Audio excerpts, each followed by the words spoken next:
Today is the 5th day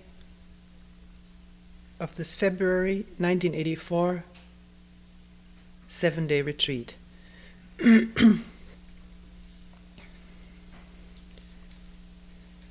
At the beginning, let's talk a little bit about topics picked for a talk, because this very subject comes up here and there in meetings.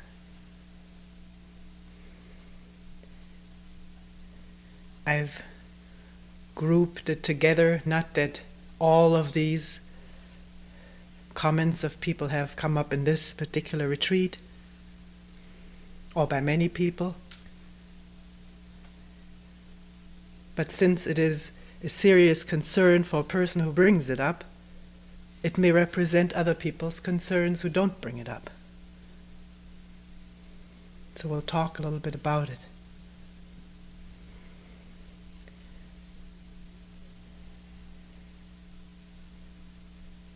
The fact that people do question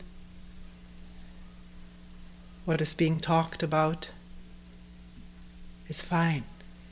I'm glad if people bring it and we can look at it, and this concern will naturally sort of become the ingredient of another talk, or part of another talk.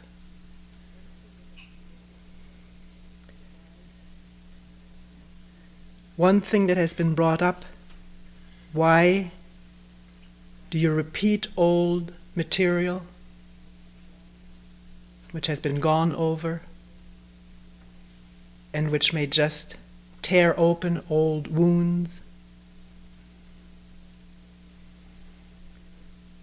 Oneself may not even be one of the wounded ones. Oneself may not be particularly concerned about life in a monastery, problems there.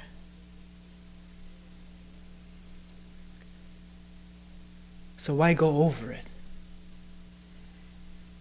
repeatedly?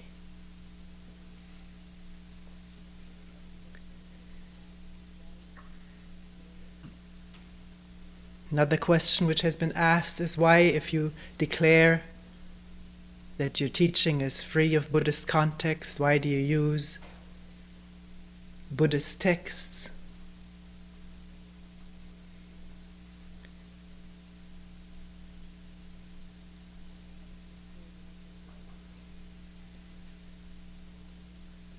Another concern that has been brought up occasionally is that koans almost exclusively deal with men asking men for questions and answers, and the whole thing being a male affair.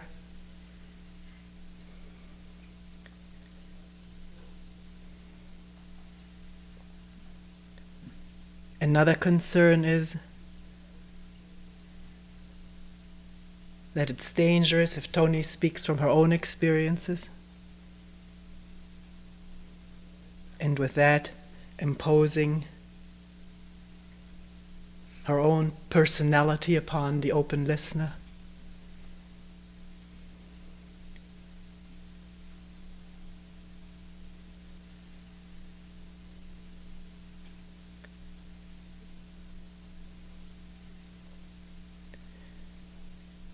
The difficulty in picking a topic for a talk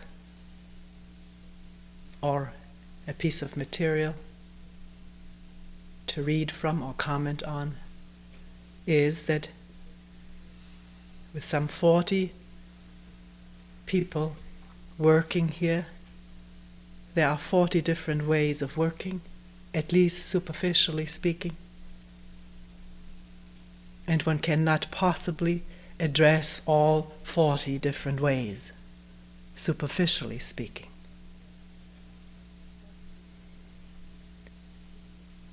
And 40 different people have, at different times, more than 40 different problems,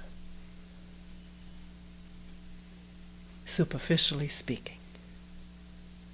And these change from time to time, as we all know.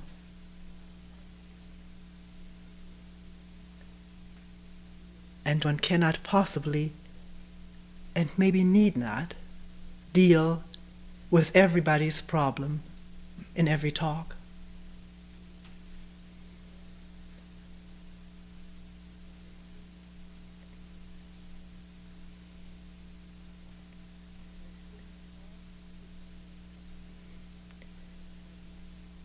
When things are picked for a talk, it does not happen haphazardly. It is because something has been brought up, which has been a very serious concern to a person. That's not always the cause for picking this, but when this happens, it does affect a talk and what is being chosen. Because, as was mentioned earlier, one person's serious concern usually represents other people's serious concerns. Not necessarily, but it does happen this way.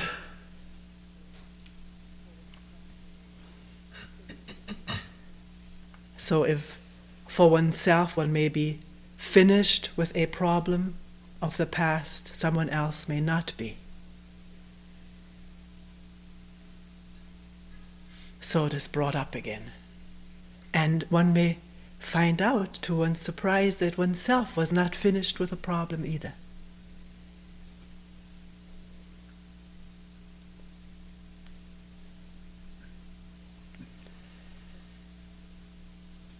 The context in which texts that are chosen take place is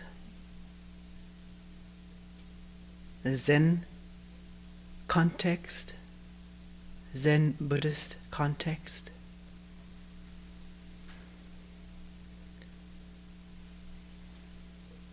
But as we tried to point out yesterday or whenever it was, taking for instance the ongoings in a monastery are not typical for a Buddhist monastery or for a monastery. They are typical for happenings in human organization, whether it happened 1,000, 2,000 years ago or today, in the panorama of fields in which organizations operate and flourish. It is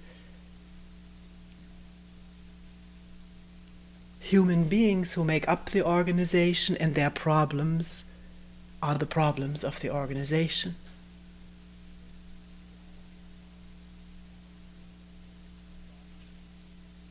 Desire for power, for dominance, for submission, for being close to those who are in power, for rivalry for power, competition, and the sorrow that ensues from all of that, including the temporary pleasures.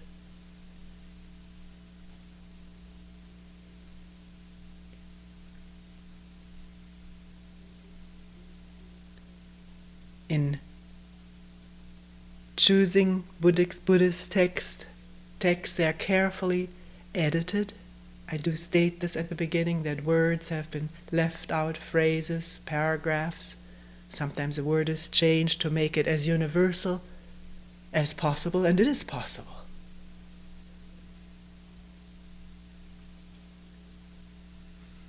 Because only things are chosen which do point to what is universal in human beings, the world over, regardless of time or cultural conditioning. It is a fact that the Buddhist tradition is a male-dominated tradition, as most present-day religions are.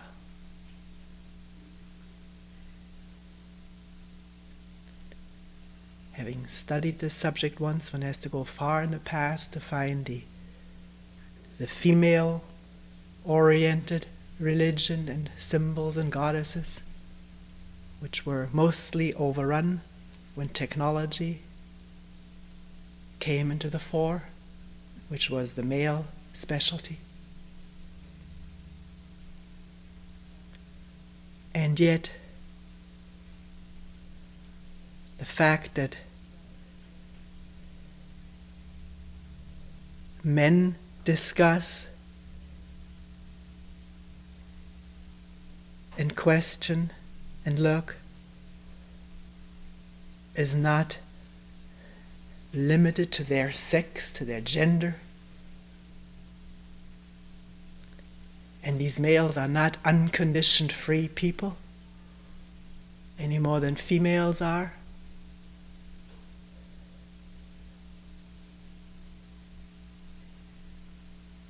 Or if they are, it is not because of maleness or femaleness.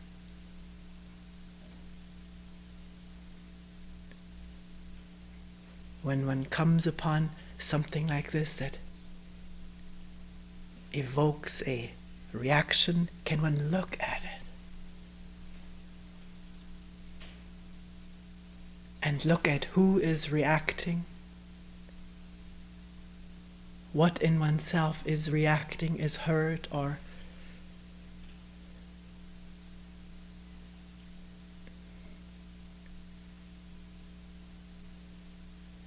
resentful?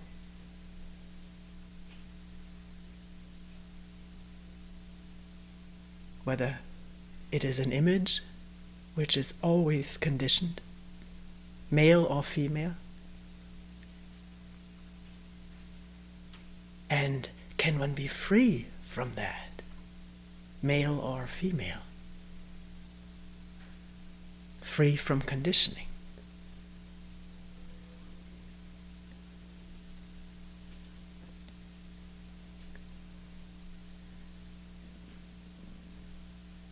One could change all of these koans into a person was saying, and it would not change the meaning of the koan one bit.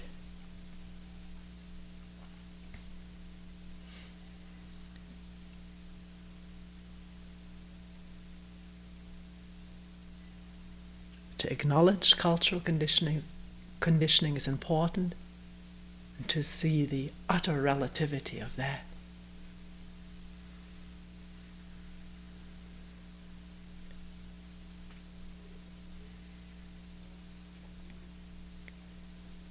So what does one do if a talk or a reading is about something that maybe doesn't interest one, is not of one's concern?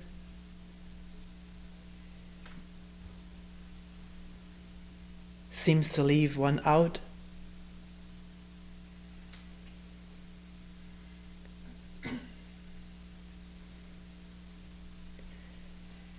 I wouldn't jump to any conclusion about this in listening,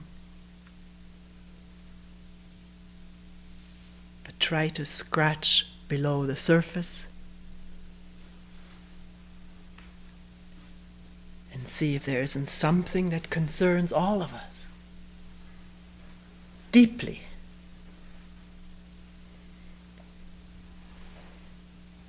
If nothing else but the reaction to it and the emotions that come from it are all worthy for allowing to be seen, to come up, to be opened up, unfold, unravel.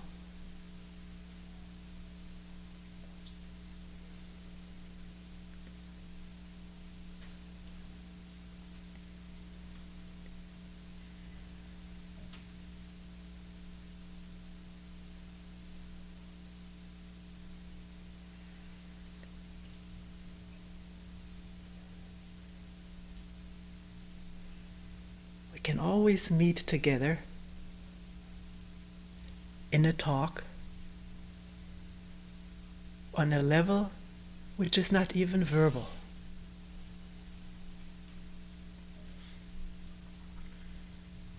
Even though problems are verbalized, talked about, explained, described.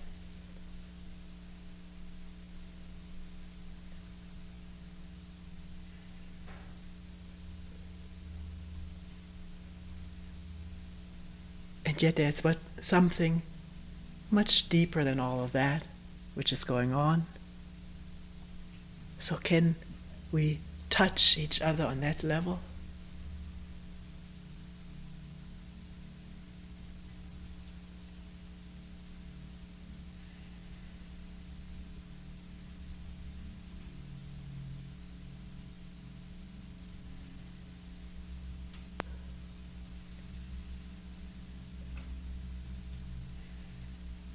Which is beyond all words, forms, contexts,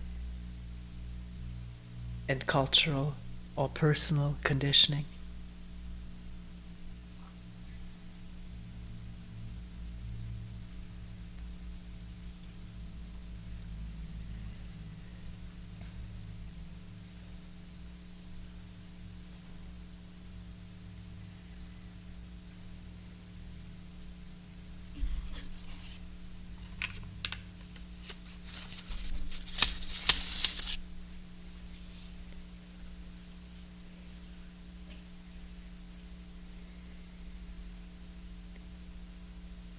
We will read today and comment on a letter which appears in the 3 Pillars of Zen, edited by Philip Kapleau.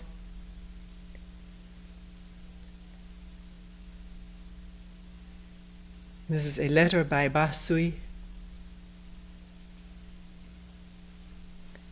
Japanese Zen teacher, I think the 13th century or sometimes around there.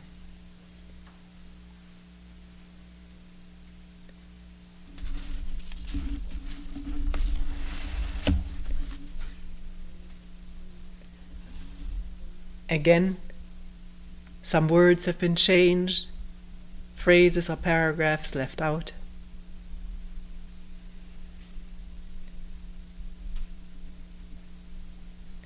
This letter is to Lord Namakura, governor of such and such a province. Or maybe it is to you and me.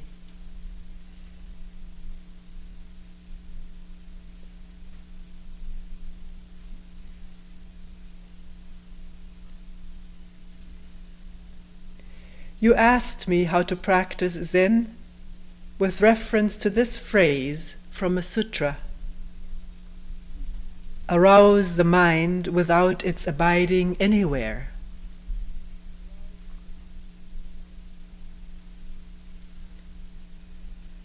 We just came across that the other day, where a boy was instructed or read this sentence, and there the translation was somewhat different. It was, if the mind is not attached anywhere, it is in its right abode.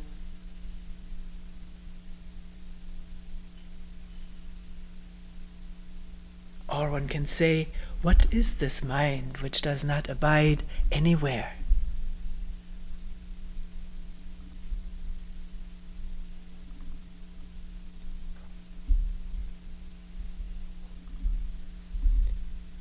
Here Basui says, you asked me how to practice with reference to this statement or question.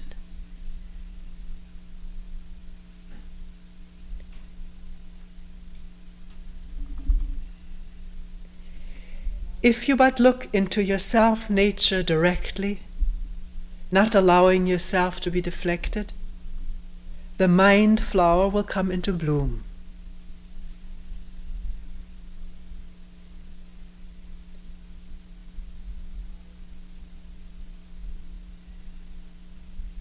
This not allowing oneself to be deflected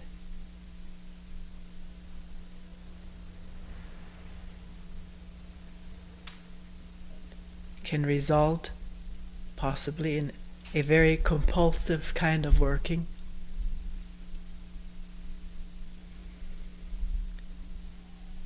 very concerned and worried about a deflection, which means one has to be forever on the lookout for deflections.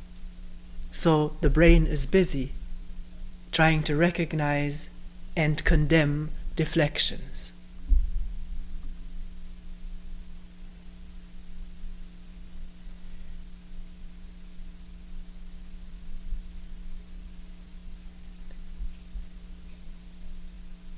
Maybe one can say not giving up, even though one has been deflected 1,000 times. Starting over again from scratch. What is this mind? Or who am I? What is it? What am I?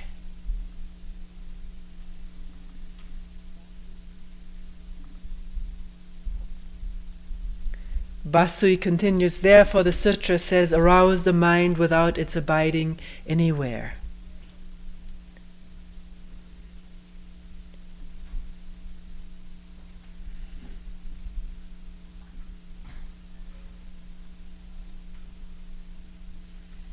Can one arouse it?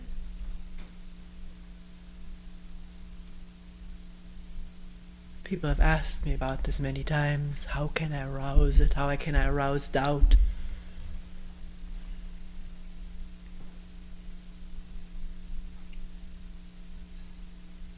One can question, can't one? One's always free to wonder, what is this mind? All I know is deflection and abiding and clinging. So this is where one starts, where one is, in the thicket.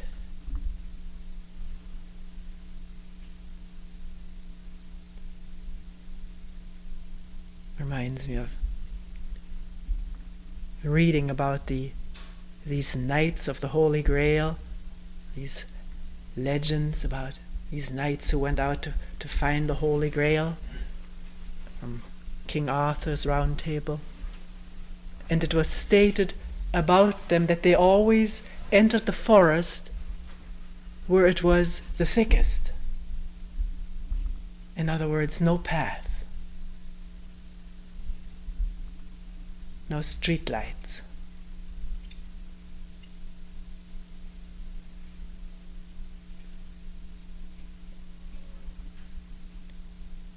Not knowing which way to go.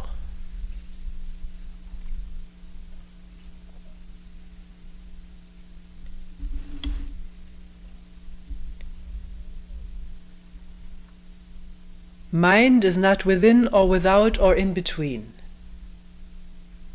It is not being or nothingness or non-being or non-nothingness or mind or matter. So it is called the abodeless mind. This mind sees colors with the eyes, hears sounds with the ears. Look for it directly.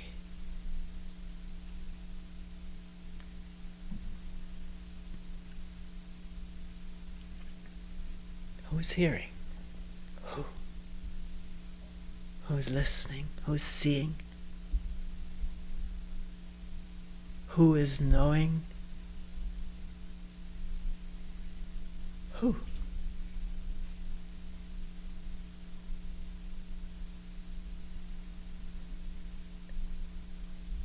Which is not different fundamentally from questioning what is it, or all of these questions, if they go deep beyond the surface, come out of not knowing.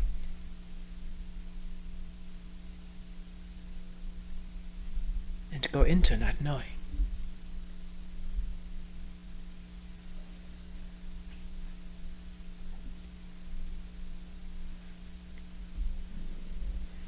Basui continues, a Zen master of old says, one's body, composed of the 4 primal elements, can't hear or understand this preaching. The spleen or stomach or liver or gallbladder can't hear or understand this preaching. I don't know why it's called a preaching. Let's say teaching. Empty space can't understand it. Then what does hear and understand?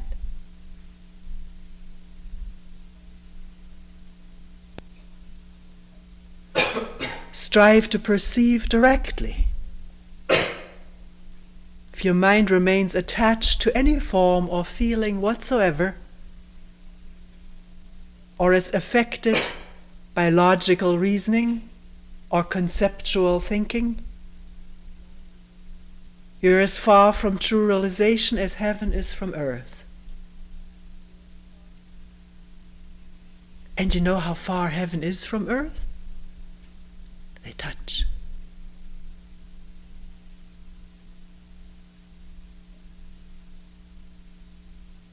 So to be careful not to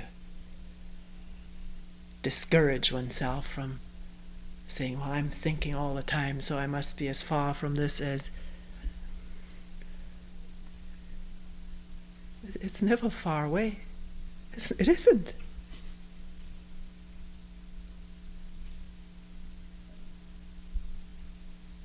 Look out over the lake and see where heaven touches earth. You won't even think of those words.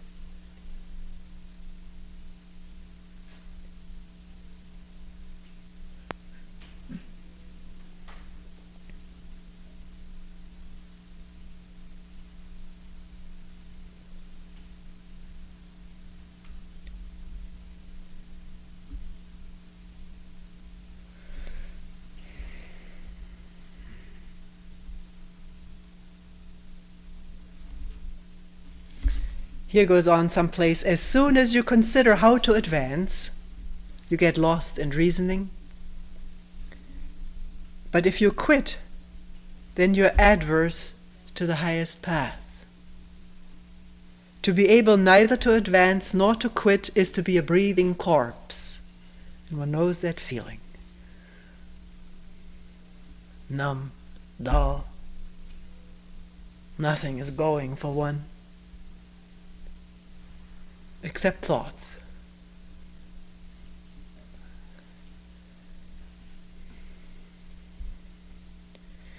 If in spite of this dilemma, you empty your mind of all thoughts and carry on with your zazen or sitting or questioning,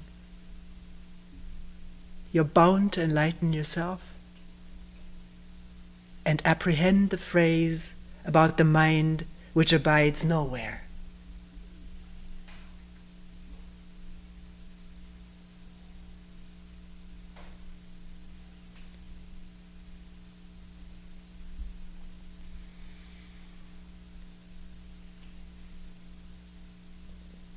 The layman Ho asked Baso, what is it that transcends everything in the universe?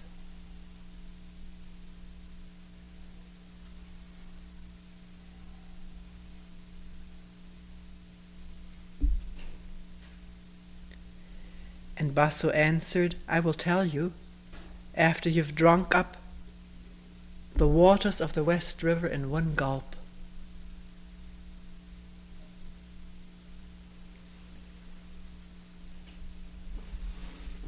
The waters of the West River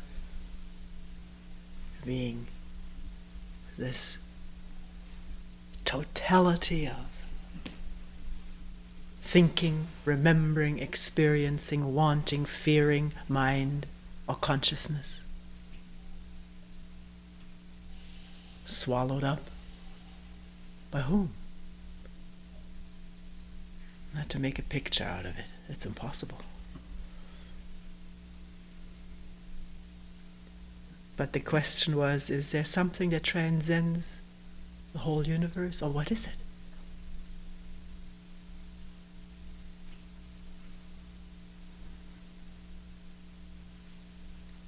And what is this swallowing up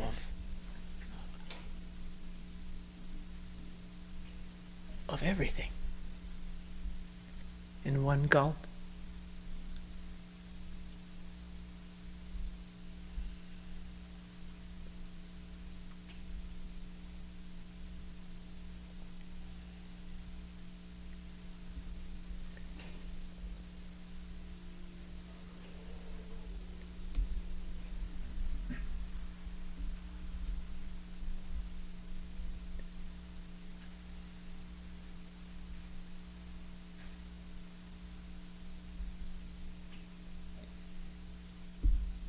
Basu says, see here, what does that mean?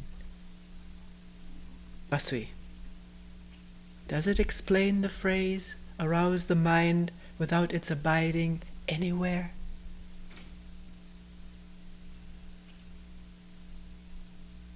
Forget about arousing it. What is this mind that abides nowhere? No abiding. No clutching, no running.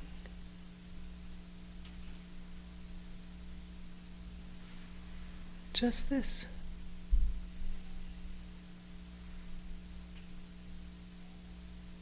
What is it?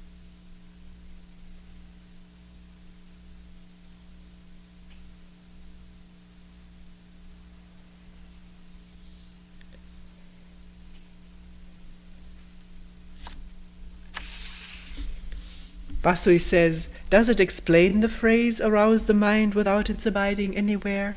Or does it point to the very one listening?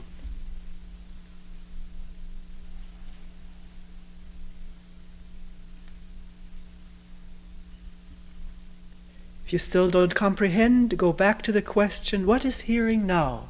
Or who am I? Or what is it? Or me? Or questioning wordlessly, not knowing, attending, not knowing.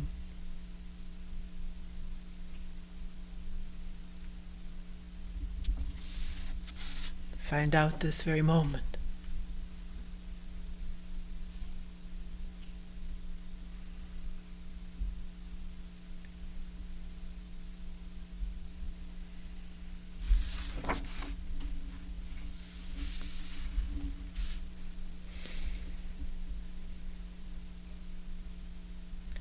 Basui continues sleeping and working, standing and sitting. Ask yourself, what is my own mind?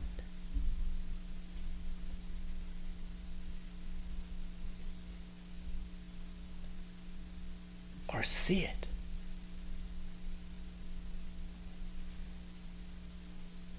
Whichever way one may be working. And there's no method in this.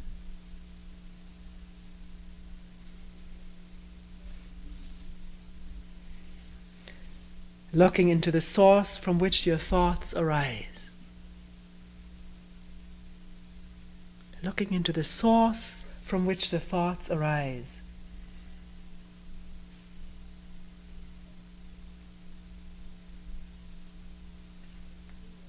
Thoughts have already arisen. Before the next one arises, can the who or mu or the questioning or attention go right there into that hole which does exist between thoughts? Thoughts are not a solidly welded chain.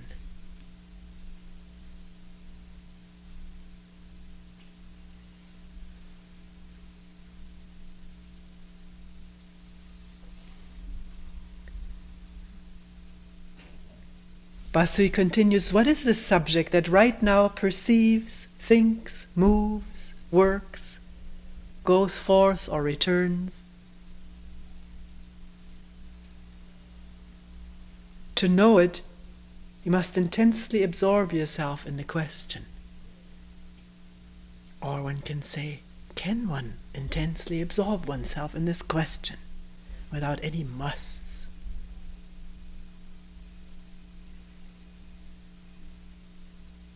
Because a must brings a resistance.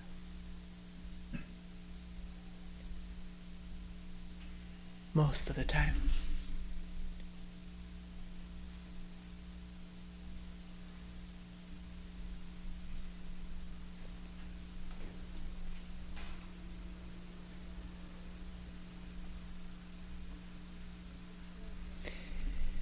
In your Zazen, Basui continues, think in terms of neither good nor evil. Don't try to stop thoughts from arising. Only ask yourself, what is my own mind?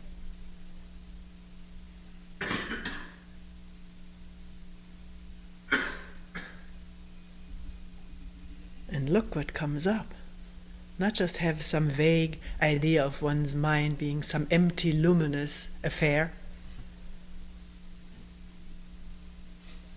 but whatever comes up, anger, disgust, discouragement, despair, fear, or joy, to put the mu or who or what right in the open middle of it, not trying to manipulate it or judge it. Although judgment has probably already taken place. Our judgments are so subtle. I don't want that. That's wrong. If this only would go away, then I could really do good zazen. But zazen is that stuff that's coming up. That's the work.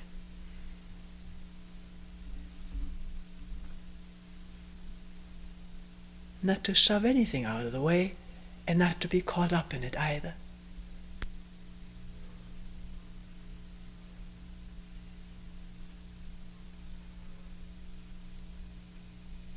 The mind abiding nowhere. Who or mu is not an abiding place, it is a question.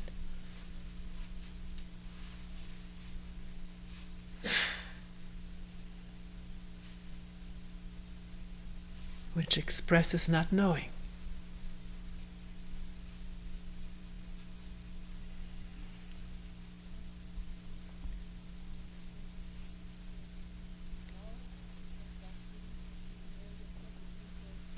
Now, says Basui, even though your questioning goes deep, you will get no answer.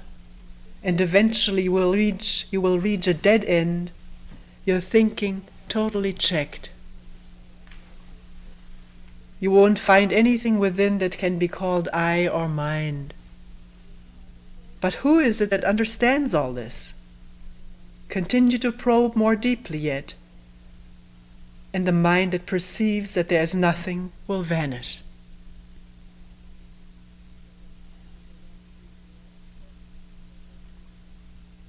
You will no longer be aware of questioning, but only of emptiness. But beware of making that into a goal or a concept, a label, at an instant when there is really nothing. Who? No. What?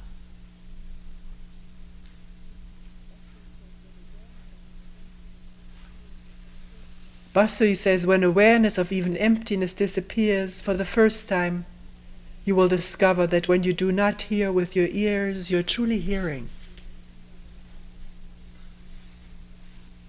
When you do not see with your eyes, you are truly seeing.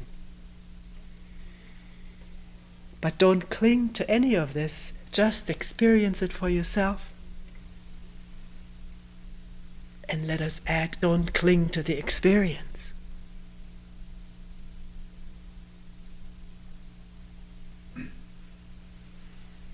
At which the mind has found an abode, a nest.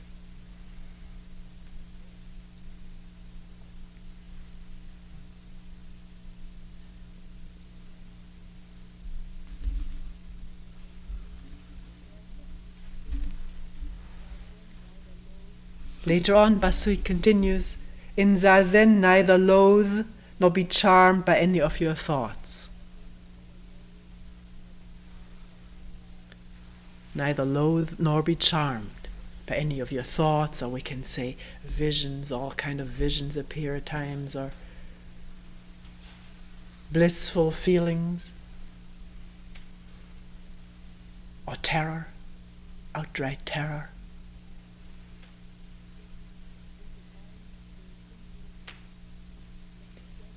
With the mind turned inward, look steadily into their source. He's talking about thoughts. And the delusive feelings and perceptions in which they are rooted will evaporate.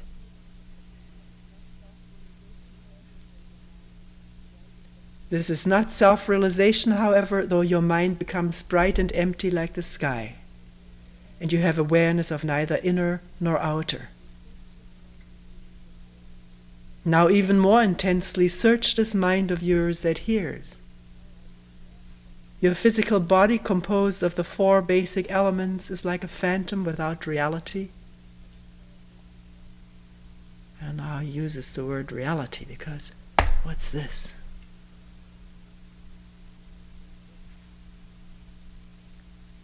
Pounding heart can be very real. Unless one just thinks about it and is afraid of it.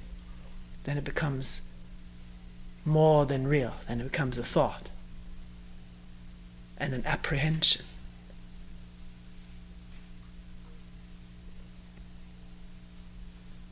Maybe he's referring to this feeling when really there doesn't seem to be anybody, which probably everybody who's doing long sitting experiences at one time or another, there being just no feeling of body, which can immediately become a very elating thought or concept.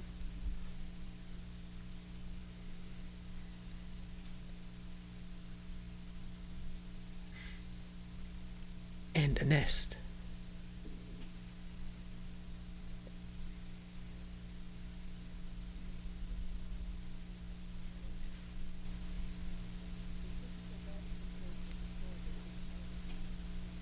Your physical body, composed of the 4 basic elements, is like a phantom without reality, yet apart from this body there is no mind.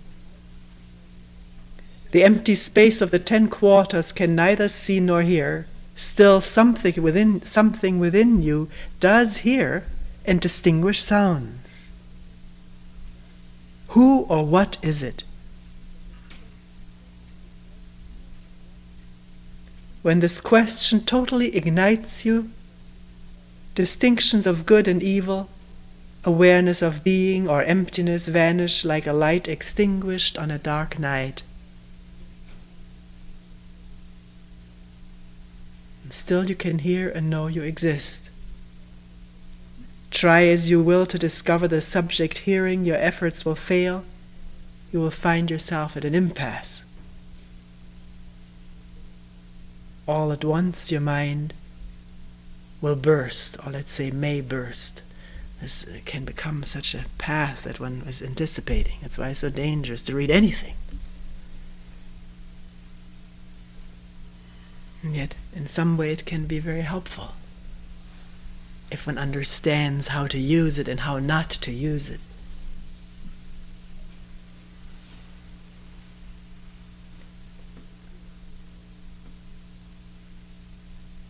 You will feel as though you have risen from the dead.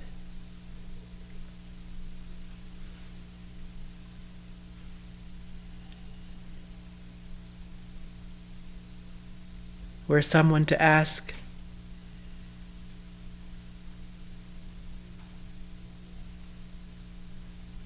what does this true mind look like? I would answer, in the trees, fish play, and in the deep sea, birds are flying. What does this mean?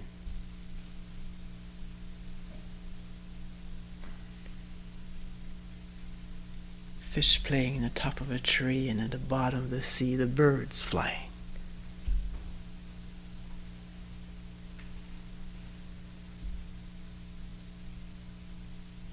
Not to take this stuff literally, obviously.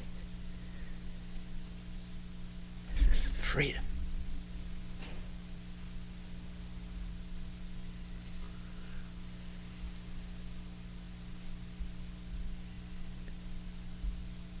Not magic, just freedom. Freedom is its own magic.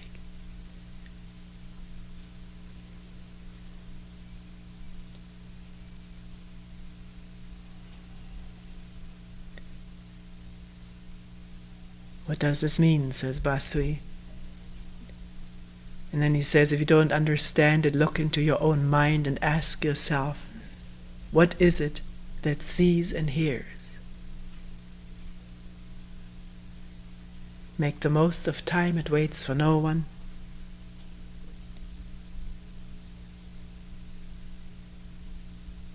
Which can be a helpful admonition And it can also be a hindrance if it sets one into a hectic pace.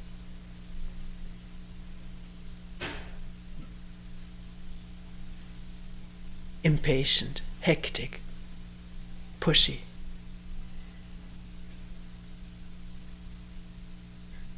Grasping.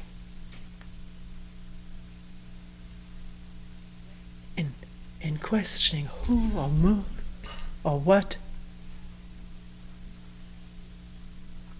there is no time. Because there's no goal in that. And the past is totally irrelevant. It's finished, over with, gone.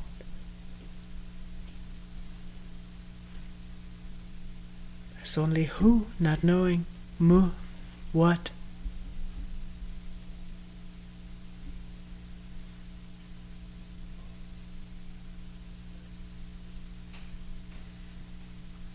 Where the forest is thickest.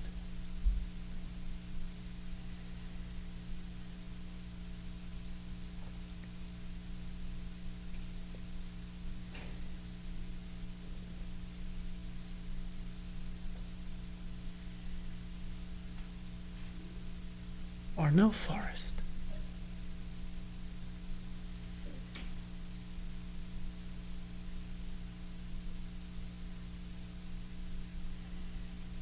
Nothing, nobody.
We'll stop here for today.